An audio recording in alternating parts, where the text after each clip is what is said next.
তোমার ভোগের বাগান আমি ধ্বংস করে দিলাম তোমার ছয়টি পুত্রকে আমার বান্ধনা করে ধ্বংস করে জমালয় পাঠিয়ে দিয়েছি এক এক করে শতবার কেড়ে নিয়েছি আমার চাচাকে শাসন করে ওঝা ধরে ধরে মৃত্যু হয়েছে তাই তো এই বছরেছি তোকে চাচা ধর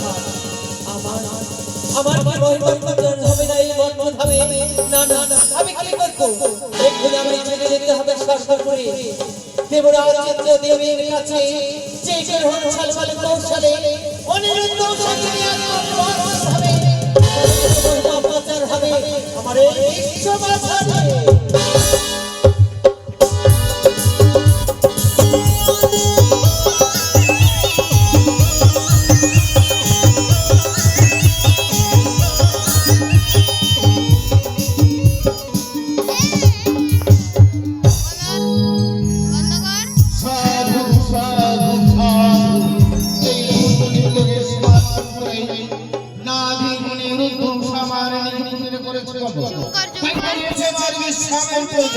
আমি ভালো কালে বিশ্বাস করি না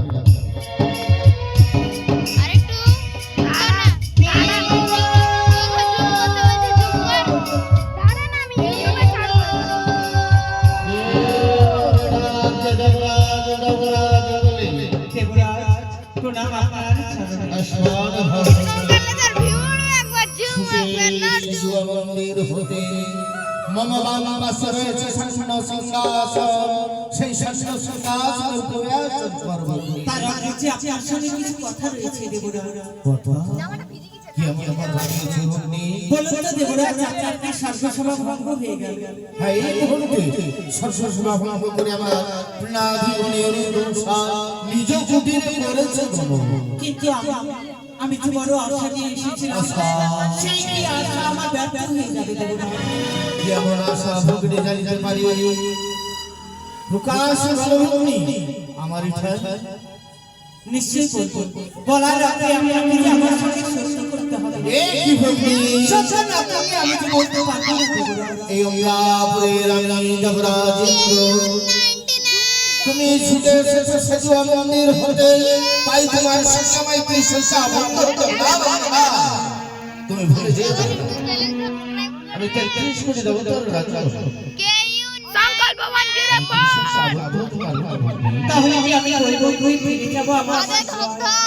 প্রকাশ বলো এই ইন্দ্রদেব তোমারই বৈশিষ্ট্য তোমারই দাদা যথাসম্ভব চেষ্টা করবে তোমার মন আশা পূরণ না দেবরাজ আপনার মুখের কথায় আমি বিশ্বাস করতে পারছি না আমার মুখের কথায় বিশ্বাস হয় না তাহলে আমি ত্রিশটা আবদ্ধ হতে হবে হ্যাঁ দেবরাজ বেশ এত সত্য না বা যাহা বলিবে হবে পালিব বারেবার দেবরাজ